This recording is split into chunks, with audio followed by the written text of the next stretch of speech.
pagi dan kiranya pagi ini kita bisa mengikuti acara dengan baik, terkhusus untuk mempersiapkan kita selama satu minggu ke depan.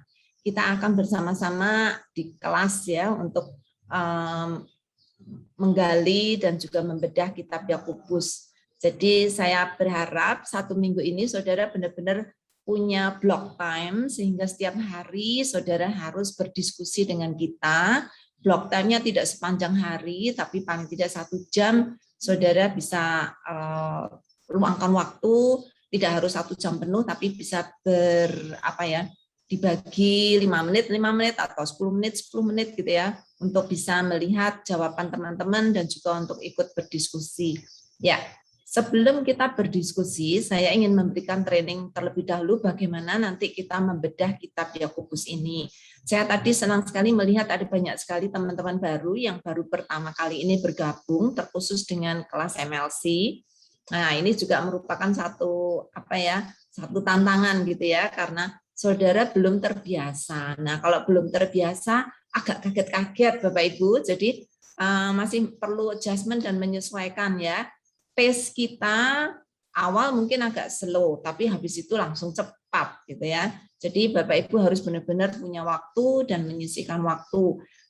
Kalau Bapak Ibu tidak meluangkan waktu, sayang sekali Bapak Ibu akan tidak bisa mendapatkan hasil secara maksimal. Tapi lebih dari itu, kalau Bapak Ibu absen sehari saja, Bapak Ibu akan dikeluarkan dari kelas. Tuh. Dan kita nggak main-main gitu ya, benar-benar kita akan serius melakukan ini. Jadi Bapak Ibu tolong setiap hari harus online ya, untuk bergabung bersama dengan kita. Terkhusus teman-teman baru, teman-teman lama saya kira sudah tahu pace jalanin, jadi semuanya sudah oke gitu ya. Tapi teman-teman baru biasanya lumayan sangat kaget-kaget. Jadi ya selamat nanti berkaget-kaget. Saya akan langsung share screen ya. Oke. Ya.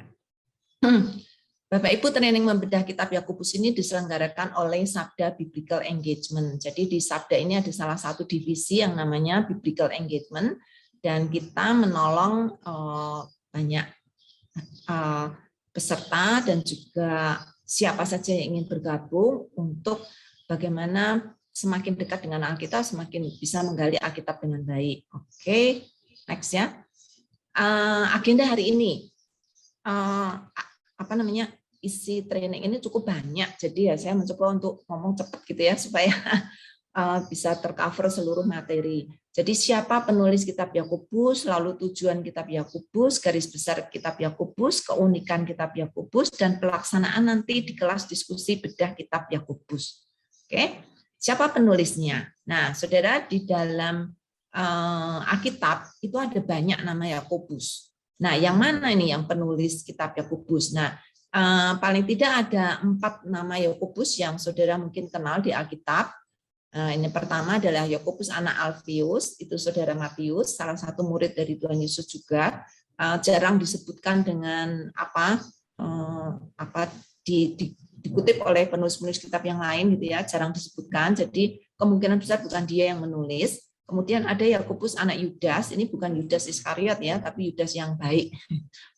Nah, itu juga salah satu murid Tuhan Yesus, disebutkan di Yohanes 14:22. Tapi ini juga kemungkinan tidak, karena juga jarang sekali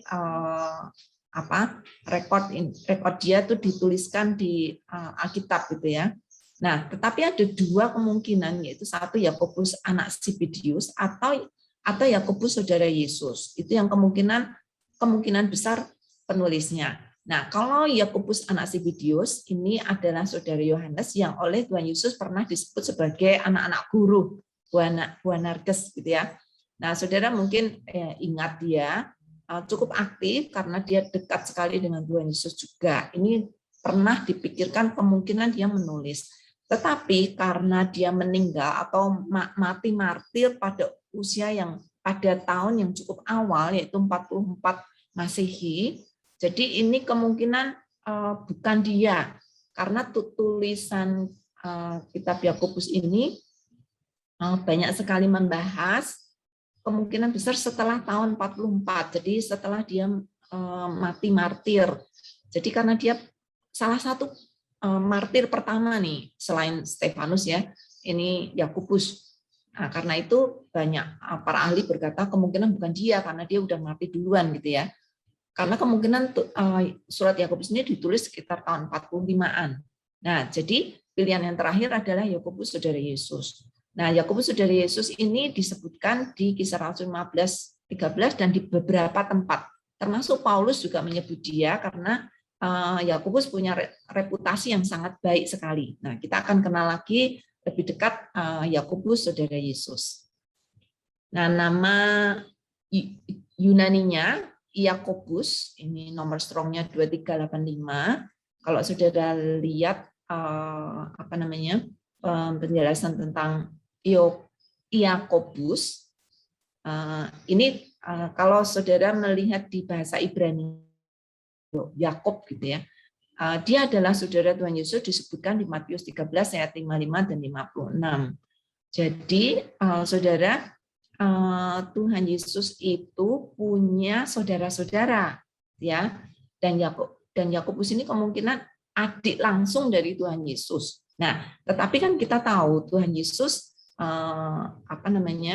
memang lahir dari Maria, tetapi bukan karena hubungan tubuh dengan Yusuf bapaknya gitu atau suami dari Maria ya, karena dia dinaungi oleh Roh Kudus. Karena itu kita menyebutnya bukan saudara Yesus langsung, tapi di banyak buku disebutnya sebagai half brother of Jesus. Jadi saudara tiri Tuhan Yesus gitu, karena bapaknya beda. Jadi saudara, Yakobus ini anak yang paling tua. Nah, kalau saudara lihat kemungkinan besar dia yang menulis kitab Yakobus, salah satunya juga karena Yakobus ini kakeknya itu namanya juga Yakobus. Jadi ketika Maria sudah melahirkan Tuhan Yesus, lalu dia hidup suami istri normal dengan Yusuf, lalu punya anak Yakobus. Nah, berarti kan Yakobus ini anak pertama dari Yusuf. Dan nenek kakeknya itu namanya juga Yakobus. Biasanya memang cucu itu mengikuti nama nenek kakeknya gitu ya, supaya meneruskan nama keluarga gitu. Jadi Yakobus ini kemungkinan memang betul-betul Yakobus saudara Tuhan Yesus. Kemudian dia lahir hampir bukan bersamaan ya, setelah Tuhan Yesus. Jadi mungkin lahir sekitar 1 tahun setelah 1 tahun atau 2 tahun setelah Tuhan Yesus lahir. Jadi usianya hampir mirip sekali dengan Tuhan Yesus. Tapi dia juga bukan orang yang mati tua gitu ya. Nah, saat itu mungkin sekitar usia 50-60 juga mungkin masih dianggap cukup muda gitu ya. Karena dia mati martir. Ada cerita tradisi yang mengatakan dia didorong, maksudnya dia diminta pertanggungjawab oleh orang-orang Yahudi yang ada di Bait Allah, lalu sampai terjadi perdebatan yang kuat di atas sotoh Bait Allah, dia didorong lalu jatuh gitu ya ke bawah. Tujuannya adalah memang untuk membunuh Yakobus, tapi setelah jatuh tidak mati. Akhirnya baru mati setelah dilempari oleh batu. Jadi dia benar-benar mati untuk mempertahankan imannya, karena orang-orang Yahudi yang tidak percaya kepada Kristus sebagai Mesias, sehingga dia mati martir karena itu. Nah, pimpinan sidang jemaat di Yerusalem itu juga sangat dikenal, namanya Yakobus, dan ini memang adalah Yakobus saudara Tuhan Yesus gitu ya.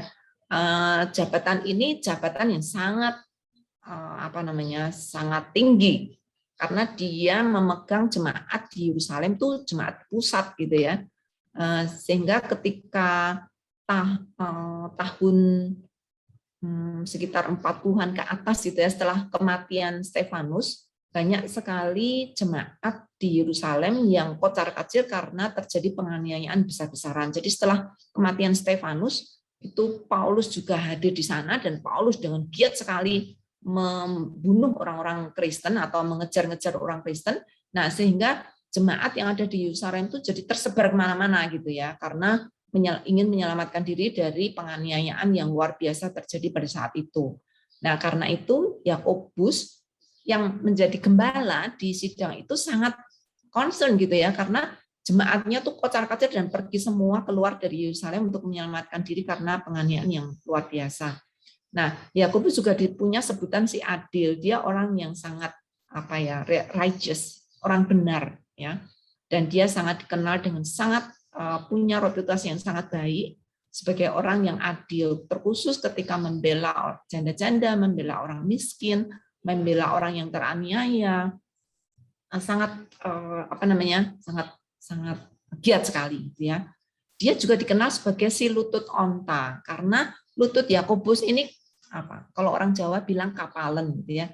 Karena lutut onta itu juga karena suka bertekuk gitu ya, lututnya ditekuk gitu dan kena pasir terus menerus sehingga terjadi kalas atau kalau orang Jawa bilang kapalen gitu ya, sampai lututnya tuh benar-benar keras sekali gitu, kulitnya sudah sangat menebal.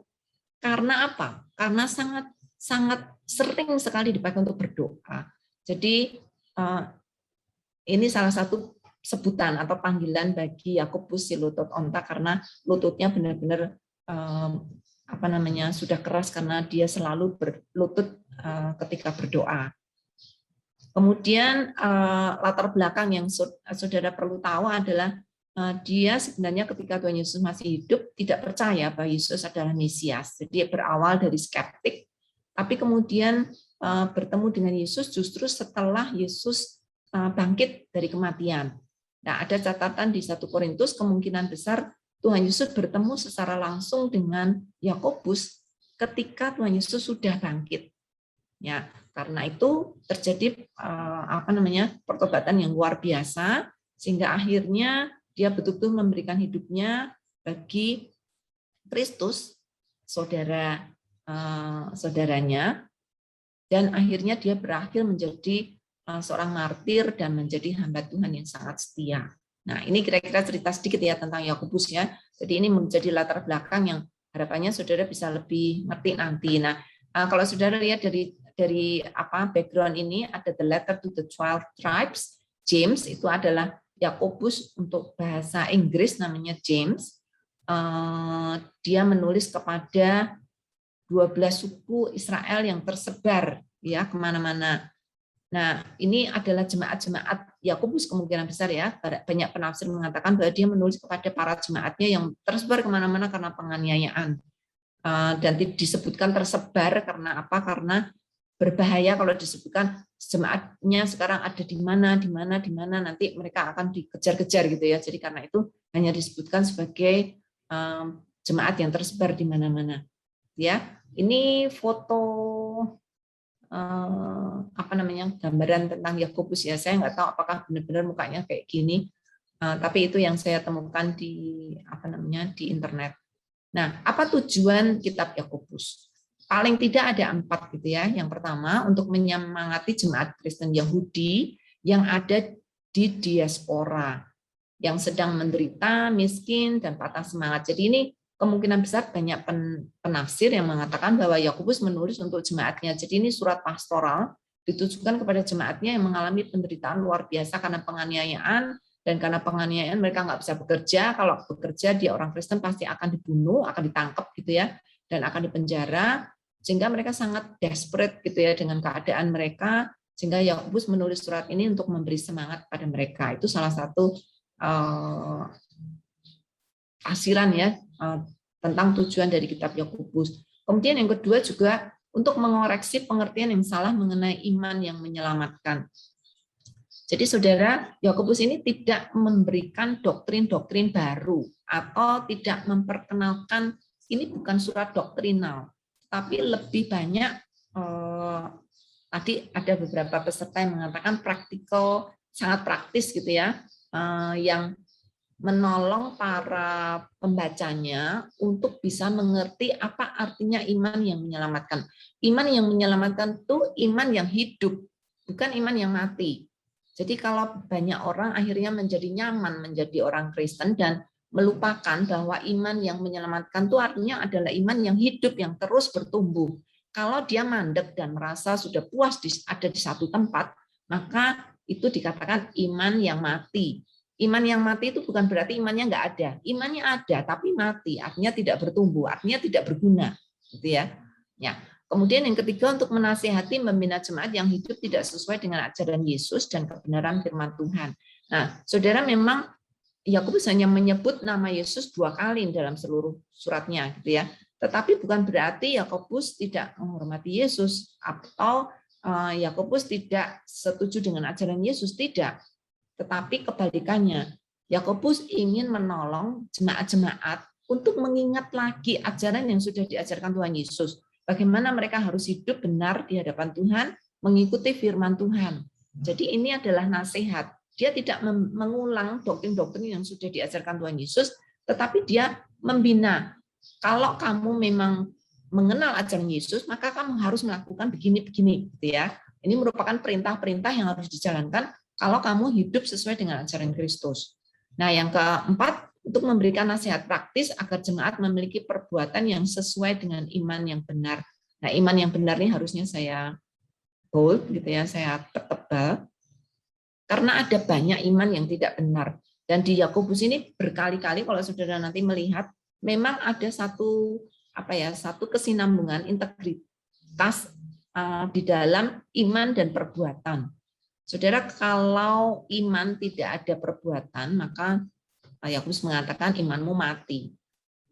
Nah, karena ini ditujukan bukan untuk orang non-Kristen, buku ini benar-benar ditujukan bagi orang Kristen, ya, untuk menolong mereka melihat apakah iman mereka tuh benar-benar iman yang autentik, gitu ya, iman yang true faith, yang benar-benar asli, bukan palsu, ya.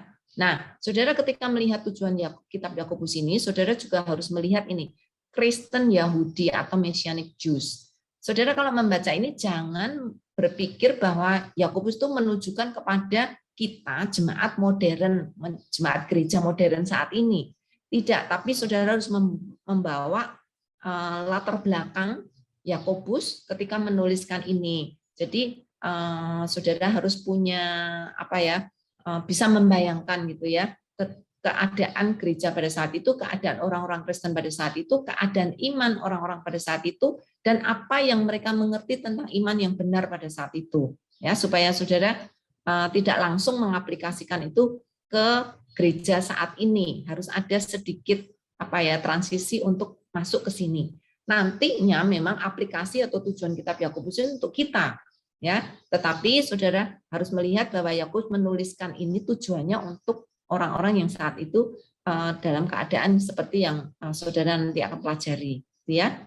Oke, garis besar kitab Yakobus. Saudara, kitab Yakobus ada 5 pasal, jadi cukup pendek. Nanti kita akan pelajari itu 1 hari 1 pasal, sehingga akan ada 5 hari kita akan mempelajari kitab Yakobus. Di dalamnya ada 180 ayat. Kitab ini adalah dimasukkan di dalam kategori kitab bijaksana atau wisdom literature, ya. Dan di dalamnya memang bukan istrinya doktrinal, bahkan isinya sebenarnya bukan surat, gitu ya, seperti surat Rasul Paulus dan surat-surat rasul yang lain, tapi ini merupakan kumpulan, gitu ya, kumpulan kata-kata bijaksana dan pengajaran-pengajaran yang sifatnya praktis, penerapan dari pengajaran yang sudah diberikan oleh Kristus sebelumnya atau Injil, gitu ya. Tapi Kristus sebagai Kristus mesianik yang mereka kenal oleh orang-orang Yahudi pada saat itu. Jadi ini ditujukan untuk orang Kristen Yahudi. Jadi orang-orang Kristen yang punya latar belakang tradisi Yahudi, orang-orang yang juga harus mengalami transisi untuk iman mereka yang dulu kepada iman perjanjian lama dan iman nubuatan dari Mesias, dan sekarang Mesias sudah hadir dan mereka menjadi orang Kristen yang percaya bahwa Kristus adalah Mesias yang dijanjikan. Jadi mereka melihat ini sebagai satu lanjutan dari pengajaran yang sudah diberikan di kitab-kitab Injil. kemungkinan besar ditulis tahun 45 sampai 48 Masehi. Jadi ini sebelum sidang Yerusalem. Kalau saudara ingat tahun 50-an Masehi itu ada sidang di Yerusalem yang membahas tentang orang-orang kafir atau orang-orang non-Yahudi yang ingin menjadi Kristen. Dan ada perdebatan yang berat sekali, yang kencang sekali pada saat itu, bagaimana orang Kristen yang bukan Yahudi harus menjadi Yahudi dulu untuk menjadi Kristen. Nah, ini belum. Karena itu kalau saudara membaca kitab Yakobus itu belum ada isu tentang orang-orang non-Yahudi. Karena memang ditulis sebelum isu itu benar-benar muncul ke permukaan. Ya. Jadi dari itu memang para penulis mengatakan dia ditulis pasti sebelum sidang Yerusalem. Nah, kalau saudara melihat garis besarnya ini cukup banyak gitu ya, dan cukup bervariasi. Tapi saya bisa menyebut ini sebagai tema-tema utama gitu ya. Nanti saudara akan melihat ketika sudah membaca langsung ke kitab Yakobusnya ya. Di sana ada salam. Salamnya tidak seperti surat-surat Rasul Paulus atau surat Petrus dan yang lain. Salamnya tuh pendek sekali. Ini Yakobus ini bukan orang yang suka basa-basi. Dia orang yang suka apa ya, to the point gitu ya. Jadi dia tuh bukan tipe orang yang suka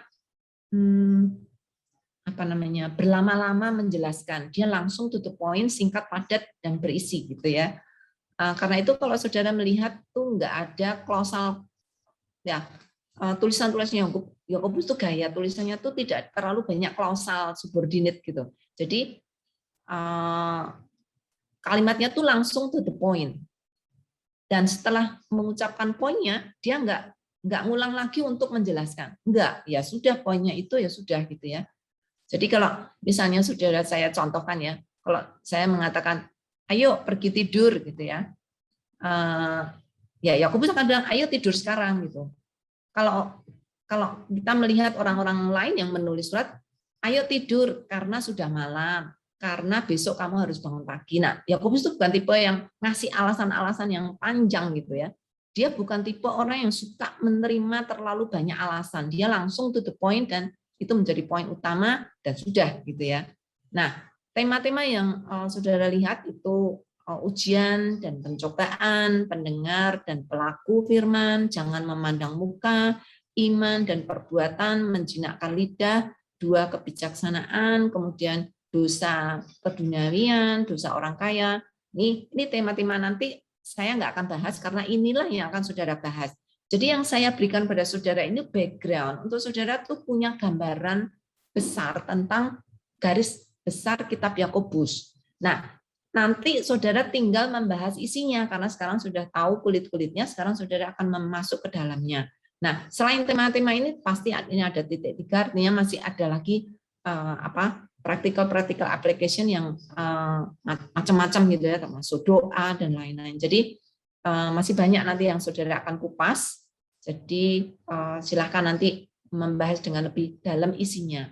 Nah, keunikan kitab Yakobus. Jadi kitab Yakobus ini oleh para ahli dikatakan sebagai kitab-kitab yang isinya koleksi tentang wisdom atau tentang kebijaksanaan. Jadi saudara bisa melihat ini koleksi ya. Jadi tidak cerita beruntun gitu, enggak. Ini bukan narasi, tapi ini merupakan semacam nasihat dan juga perintah-perintah gitu ya. Yang isinya adalah bagaimana saudara bisa hidup menjadi orang Kristen yang punya true faith, yang punya iman yang asli ya. Nah, kemudian juga banyak penafsir kita berkata kitab Yakobus itu penuh dengan nasihat kehidupan yang praktis ya, entah itu tentang bagaimana memberi, tentang macam-macam ya. Nanti saudara akan bahas sendiri secara mendalam. Kemudian juga para ahli juga melihat ada paralelisme dengan khotbah di bukit. Jadi selain khotbah pengajaran kebijaksanaan dan juga menyentuh kehidupan praktis orang Yahudi Kristen pada saat itu, juga merupakan paralelisme atau punya kesejajaran dengan perkataan dan pengajaran Injil Yesus Kristus, terutama di khotbah di bukit. Ya, nah nanti saudara akan membahas ini lebih dalam karena ini merupakan saya lihat penekanan yang cukup aklamasi dari semua para penafsir kitabnya, bahwa Yakobus ini bukan kitab yang berdiri sendiri, tapi Yakobus ini adalah kitab yang menjadi practical application atau aplikasi praktis dari pengajaran Injil Yesus Kristus. Nah, ini juga untuk menolak anggapan bahwa Yakobus itu tidak setuju dengan pengajaran Paulus. Tidak sama sekali gitu ya, karena kelihatannya Yakobus itu lebih menekankan perbuatan daripada iman kita kepada Kristus gitu ya. Tidak, ini justru aplikasi dari iman yang sesungguhnya. Nah, dari situ nanti saudara akan dibawa di dalam diskusi untuk saudara melihat apakah benar pengajaran yang diajarkan oleh Yakobus ini punya paralelisme dengan Injil atau dengan pengajaran Yesus. Nah, kalau iya, maka saudara akan melihat Yakobus sangat menghormati Tuhan Yesus. Walaupun dikatakan oleh Martin Luther sebagai surat jerami ya, nggak ada tulangnya gitu, nggak ada isinya. Oh tidak, ini merupakan satu aplikasi yang betul-betul saudara nanti akan lihat ya. Oke, pelaksanaan kelas diskusinya nanti gimana gitu ya. Nah, saudara ada langkah-langkah yang saudara akan ikuti bersama-sama. Pertama, saudara harus paling tidak hari ini ya, karena cuma 5 pasal. Saya yakin sekali duduk saudara bisa menyelesaikan surat Yakobus. Peserta harus sudah membaca seluruh kitab Yakobus. Saudara belum akan diskusi hari ini, jadi tugas saudara hari ini adalah membaca seluruh kitab Yakobus. Harus. Kalau saudara mau berdiskusi, saudara nggak baca kitab Yakobus, maka saudara nanti akan tersesat gitu ya. Saudara tidak akan fokus untuk melihat kitab Yakobus dengan benar. Nah, kedua, setelah saudara membaca, sambil saudara membaca, temukan kalimat-kalimat imperatif atau kalimat perintah yang ada di setiap pasal. Saudara kalau lihat ya, seluruh kitab Yakobus 5 pasal itu isinya di setiap pasal itu selalu ada perintah. Ada yang 10, ada yang 20 perintah di dalam satu pasal. Jadi banyak. Saudara nggak perlu khawatir nanti kalau misalnya kalimat saya kok sama dengan peserta yang lain, nggak apa-apa gitu ya. Saudara bisa menggali dengan cukup banyak karena perintahnya juga banyak. Jadi temukan.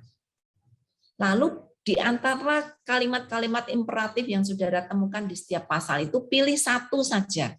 Itu tugas saudara hanya satu saja. Memilih satu kalimat imperatif, ya, kemudian gali maknanya. Menurut saudara makna dari kalimat itu apa?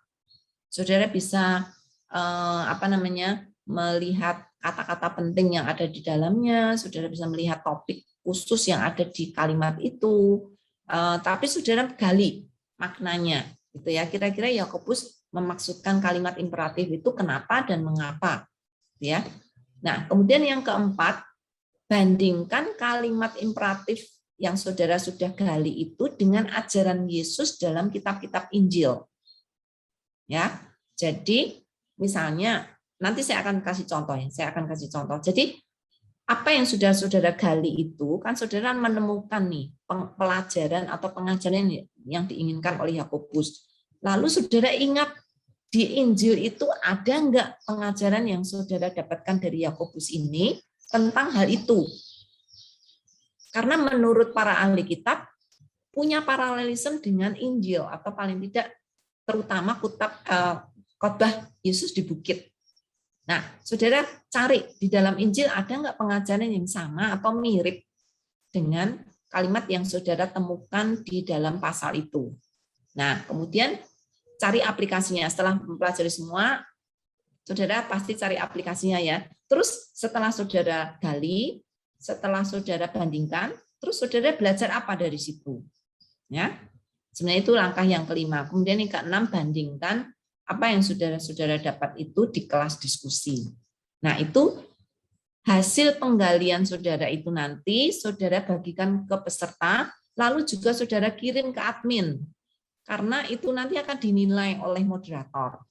Nah, nilai saudara nanti di dalam sertifikat itu berdasarkan penggalian itu, gitu ya. Oke, saya akan jelaskan lebih jelas lagi dengan contoh. Yakobus 1 misalnya ya. Salam dari Yakobus, pelayan Allah dan Tuhan Yesus Kristus, kepada ke-12 suku yang tersebar di seluruh dunia. Nah, ini udah salamnya Yakobus cuma itu doang. Nah, saudara-saudaraku, anggaplah sebagai suatu sukacita jika kamu jatuh ke dalam berbagai pencobaan. Sebab kamu tahu bahwa ini ada kata sebab, berarti itu ada hubungannya dengan ayat sebelumnya ya. Sebab kamu tahu ujian terhadap imanmu menghasilkan ketabahan. Nah, saudara, kalimat imperatif itu biasanya ditandai dengan kata lah, bukalah, tutuplah, makanlah. Nah, ini anggaplah. Jadi ini merupakan satu imperatif, suatu perintah untuk saudara lakukan, gitu ya. Nah, kalau saudara ingin lihat lagi yang lain, biarlah ketabahanmu, tabahlah. Itu kalau kalimat ini menjadi kalimat yang imperatif yang lebih jelas, itu harusnya biarlah ketabahan itu tabahlah di dalam memberikan hasil yang penuh supaya bla bla bla gitu ya. Kemudian ini juga hendaklah ia meminta. Kalau saudara sebenarnya ini adalah kalimat perintah, mintalah kepada Allah. Tapi di dalam terjemahan TB dikatakan hendaklah ia meminta. Tapi itu sama dengan kata mintalah. Itu juga kalimat imperatif. Nah, berikutnya, kamu harus memintanya. Sama lagi. Di terjemahan TB dikatakan memintanya. Tapi itu kalimat imperatif dari mintalah dengan iman, ya. Nah, kemudian 7. Orang seperti itu jangan mengira, janganlah. Ini perintah untuk saudara jangan melakukan ini, gitu ya. Dan berikutnya, biarlah saudara yang hidup sederhana bangga saat ia ditinggikan. Nah, ini adalah kalimat-kalimat contoh dari kalimat-kalimat imperatif atau perintah yang saudara akan dapatkan hanya di 10 ayat saja saudara sudah menemukan lumayan banyak. Saudara pilih salah satu. Nah, sebagai contoh ya, saya milih satu. Tadi kan pilih kalimat imperatif saya sudah baca semuanya walaupun cuma 10 ayat ya. Kemudian saya gali maknanya. Saya pilih dulu. Oke, saya pilih 1 dan 2. Saudara-saudaraku, anggaplah sebagai sukacita jika kamu jatuh ke dalam berbagai pencobaan sebab kamu tahu bahwa ujian terhadap imanmu menghasilkan ketabahan. Lalu saya gali maknanya. Ya, saya lakukan ini dengan singkat saja ya. Jika Tuhan mengizinkan kita mengalami pencobaan, janganlah bersungut-sungut. Karena Tuhan justru akan memakainya untuk menguji iman kita agar semakin kuat. Tuhan tidak pernah menguji tanpa memberi kekuatan. Kita tahu, kita belajar dari ayat-ayat yang lain gitu ya, bahwa Tuhan itu tidak pernah membiarkan kita mengalami pencobaan sendiri atau dibiarkan sendiri, tapi Tuhan selalu bersama dengan kita. Karena itu bersukacitalah jika kita mendapati iman kita semakin kuat. Kalau kita tidak diuji, maka kita tidak akan naik kelas, gitu ya. Kalau naik kelas, maka iman kita akan menjadi kuat. Nah, ini makna yang saya dapatkan dari ayat 1 dan 2 ini. Lalu saya lihat di dalam perjanjian, di dalam kitab-kitab Injil ada nggak pengajaran yang tentang pencobaan, ya? Nah, pencobaan sini saya pikirkan bukan pencobaan kita saat ini, tetapi pencobaan saat itu. Ketika Yakobus ngomongin itu ngomongin tentang apa? Tentang orang-orang Kristen yang mengalami pencobaan karena dianiaya. Saat itu dikejar-kejar, termasuk dikejar oleh Saulus pada saat itu ya, untuk dianiaya karena iman mereka.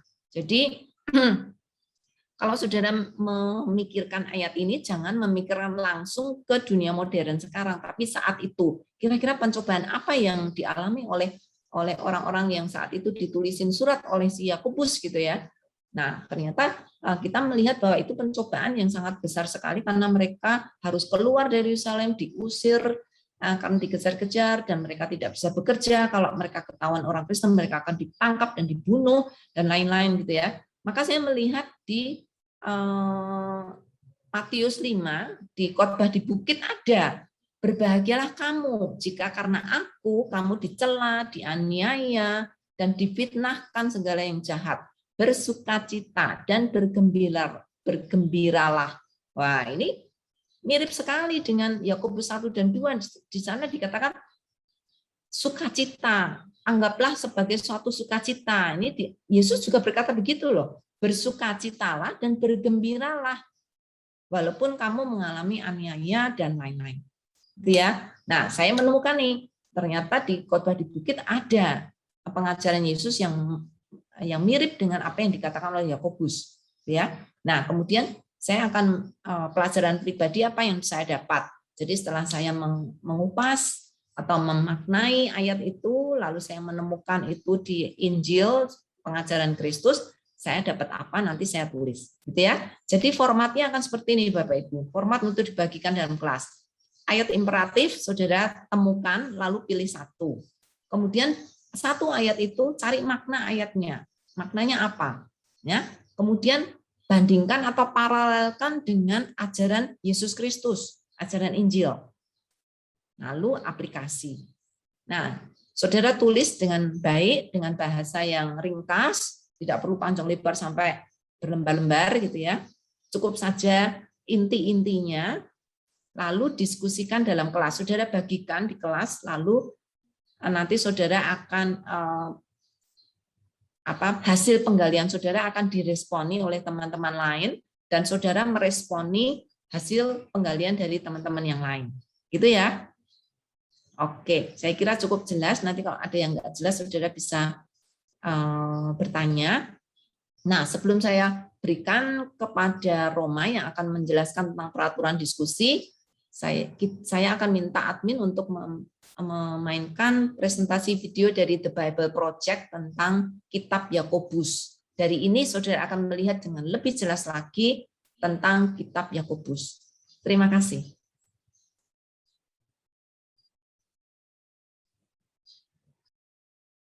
Surat Yakobus, atau setidaknya itulah nama dalam bahasa Indonesia. Jika dilihat dari bahasa Yunani, namanya adalah Yakobos, yang diterjemahkan dalam bahasa Ibrani menjadi Yaakov. Dan itulah mengapa kebanyakan terjemahan kuno dan modern mengubah namanya menjadi Yakobus. Demikianlah kita akan menyebut namanya dalam video ini. Ada banyak nama Yakobus dalam Perjanjian Baru. 2 di antaranya berasal dari lingkaran dalam 12 murid Yesus. Tapi surat ini datang dari Yakobus, saudara tiri Yesus. Nah, kita mengetahui kisah tentang Yakobus dari kitab Kisah Para Rasul dan dari surat-surat Paulus. Setelah Petrus pindah dari Yerusalem untuk memulai jemaat-jemaat baru, saudara tiri Yesus, Yakobus, menjadi terkenal sebagai pemimpin di gereja induk di Yerusalem. Sebagian besar jemaatnya terdiri dari orang Mesianik atau Kristen Yahudi. Ini adalah komunitas Kristen yang pertama ada. Dan kita tahu bahwa gerejanya mengalami masa sulit selama 20 tahun saat Yakobus menjadi pemimpin mereka. Pada saat itu terjadi bencana kelaparan yang membawa kemiskinan besar di wilayah itu, dan orang Yahudi Mesianis ini dianiaya oleh para pemimpin Yahudi di Yerusalem. Tapi melalui itu semua, Yakobus dikenal sebagai pilar gereja Yerusalem. Dia juga dikenal sebagai pembawa damai yang memimpin dengan hikmat dan keberanian, sampai dia dibunuh secara tragis. Dan dalam kitab ini, kita memiliki warisan pengajaran dan hikmat Yakobus yang teringkas padat menjadi sebuah karya yang pendek dan penuh kuasa. Kitab ini dimulai seperti sebuah surat. Dia menyapa semua orang Yahudi Mesianis yang tinggal di luar Israel. Tapi, kitab ini tidak terdengar seperti salah satu surat Paulus, di mana dia membahas masalah spesifik dalam satu gereja lokal. Melainkan kitab ini merupakan rangkuman hikmat dan kebijaksanaan Yakobus bagi setiap komunitas pengikut Yesus. Dan tujuan Yakobus bukanlah untuk mengajarkan informasi teologis baru, melainkan dia ingin masuk ke dalam urusan kita dan menantang bagaimana kita hidup. Kebijaksanaan Yakobus sangat dipengaruhi oleh 2 sumber. Yang pertama adalah pengajaran Yesus tentang hidup dalam kerajaan Allah, terutama khotbah di bukit yang terus dikembangkan dan dikutip dalam kitab ini. Sumber pengaruh kedua adalah hikmat Alkitabiah dari kitab Amsal, terutama puisi dan Amsal dari pasal 1 hingga 9. Yakobus dibesarkan dengan Yesus dan dengan kitab Amsal, sehingga sekarang pengajarannya terdengar seperti keduanya. Ini ditandai dengan bahasa dan perumpamaannya. Kitab ini terdiri dari pidato-pidato hikmat menantang yang singkat, yang dipenuhi dengan metafora dan kalimat-kalimat pendek yang mudah diingat. Dan pada dasarnya, Yakobus sedang menyerukan kepada komunitas Mesianik untuk menjadi benar-benar bijaksana dengan hidup menurut Taurat yang diringkas Yesus menjadi mengasihi Allah dan mengasihi sesamamu seperti dirimu sendiri.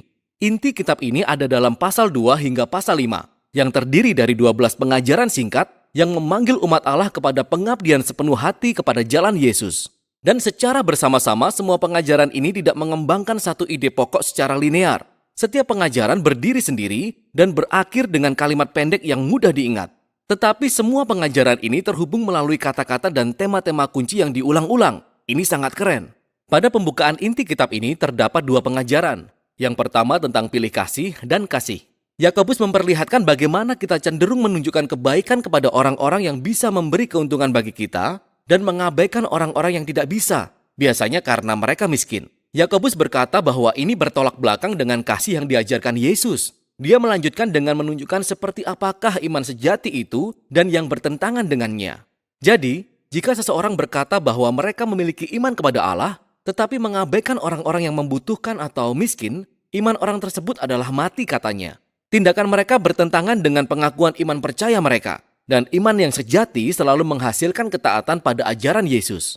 Nah, tertulis di sana-sini dalam bagian inti kitab ini, kita temukan 3 tempat berbeda di mana Yakobus mengembangkan pengajaran Yesus sendiri tentang perkataan kita. Jadi, dengan mulut yang sama kita menyakiti orang-orang dan kemudian memberikan pujian untuk Tuhan. Sangat kacau. Dan juga, kita menghakimi orang dan kemudian pergi menceritakan keburukan mereka di belakang mereka. Dan kita semua juga cenderung menyelewengkan kebenaran demi keuntungan kita sendiri. Cara kita membicarakan orang menyingkapkan isi hati dan nilai-nilai utama kita. Perkataan kita menunjukkan karakter kita yang sebenarnya.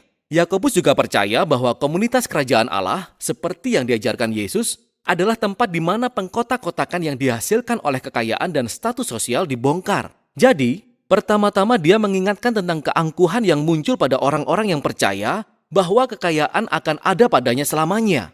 Dia berkata, "Tidak, suatu hari nanti kekayaanmu juga akan membusuk sama sepertimu." Sebaliknya, umat Allah harus hidup dengan kesabaran dan pengharapan akan kedatangan Yesus kembali untuk memulihkan segala sesuatu. Dan ini harus menginspirasi kehidupan doa yang penuh dengan iman. Nah, di bagian ini dalam kitab ini, semua pengajaran ini penuh kuasa dan lebih dari waktu yang kita miliki untuk menonton video ini. Tetapi serius, bacalah semuanya dan dengan perlahan-lahan. Di depan ke-12 pengajaran bijak ini adalah pasal pendahuluan. Ini adalah aliran pengajaran bijak dan kalimat-kalimat pendek. Dan ini dirancang untuk merangkum ide-ide pokok keseluruhan kitab. Pasal ini sebenarnya memperkenalkan semua kata-kata dan tema-tema kunci yang akan ditemui dalam pasal 2 hingga 5. Yakobus membukanya dengan mengatakan bahwa dari pengalaman pribadinya dia tahu hidup itu sulit. Akhirnya dia menjadi martir tidak lama setelah menulis surat ini. Tetapi dia percaya bahwa pencobaan dan kesulitan hidup sebenarnya adalah hadiah bersifat paradoks yang dapat menghasilkan ketekunan dan membentuk karakter kita. Allah dapat melakukan pekerjaan yang luar biasa di dalam diri kita di tengah-tengah penderitaan dan membantu kita menjadi sempurna dan lengkap. Nah, kata sempurna itu sangat penting bagi Yakobus. Dia mengulanginya 7 kali dalam kitab ini. Dalam kitab bahasa Ibrani dan Yunani, kata ini merujuk kepada keutuhan. Ini berarti menghidupi hidup yang sepenuhnya terintegrasi, di mana tindakan kita selalu konsisten dengan nilai dan keyakinan yang telah kita terima dari Yesus. Yakobus tahu bahwa kebanyakan dari kita sebenarnya hidup sebagai orang yang retak dengan ketidakkonsistenan besar dalam karakter kita. Kita semua lebih rusak dari yang ingin kita akui. Akan tetapi, Allah sedang dalam misi untuk memulihkan orang-orang yang retak dan menjadikan mereka utuh. Dan itu dimulai dengan hikmat, kemampuan melihat kesulitanku melalui cara pandang yang baru. Allah akan dengan murah hati memberikan hikmat ini kepada orang-orang yang memintanya dalam iman, tanpa meragukan karakter Allah. Dan ketika kita menyadari posisi kita yang rendah dan rapuh di hadapan Allah, kita dipaksa untuk memilih antara khawatir atau percaya. Dan hikmat yang benar berarti memilih percaya bahwa Allah itu baik terlepas dari keadaanku. Jadi, jika kemiskinan yang memaksa kita mengalami masa-masa sulit dalam hidup, Yakobus berkata, cobalah dan lihatlah itu sebagai hadiah yang memaksa engkau untuk percaya kepada Allah saja. Dan di samping itu, kekayaan adalah fana. Semuanya akan berlalu seperti bunga rumput di musim panas. Jadi ketika kita mengalami masa-masa sulit, jangan menyalahkan Tuhan. Melainkan biarkan keadaan itu mengajarkan kita apa yang diajarkan Yesus tentang karakter Allah. Bahwa Allah itu murah hati, bahwa Dia ada di sana untuk menjumpai kita dalam penderitaan kita, dan bahwa Dia dapat dipercaya. Allah inilah yang melalui Yesus telah memberikan kita hidup baru untuk menjadi manusia baru, yang dapat menghadapi penderitaannya dengan kepercayaan penuh kepada Bapa, seperti yang Yesus lakukan. Dan manusia baru ini adalah sesuatu yang kita temukan saat kita tidak hanya mendengarkan firman Allah, tetapi juga melakukannya. Di sini Yakobus menyebut firman Tuhan, Taurat yang sempurna, yang memerdekakan. Dia di sini merujuk kepada perintah terutama Taurat yang disampaikan kepada kita melalui Yesus, bahwa Ia membebaskan kita untuk mengasihi Allah dan mengasihi sesama kita. Dan Yakobus menunjukkan secara praktis bagaimanakah bentuk kasih seperti itu. Itu berarti berbicara kepada orang lain dengan sopan dan penuh kasih, berarti melayani orang miskin, dan itu berarti hidup dengan pengabdian sepenuh hati hanya kepada Tuhan. Sekarang kita dapat melihat bagaimana pasal pembukaan ini berisi semua kata-kata dan gagasan-gagasan kunci yang digali lebih dalam lagi dalam 12 pengajaran dari pasal 2 hingga 5. Yakobus membenamkan dirinya dalam hikmat Yesus dan Amsal, dan dia memberikan hadiah yang luar biasa kepada kita dalam kitab yang berisi hikmatnya sendiri. Ini adalah peringatan keras, namun diuraikan dengan indah bagi mereka yang ingin mengikut Yesus. Dan demikianlah isi kitab Yakobus.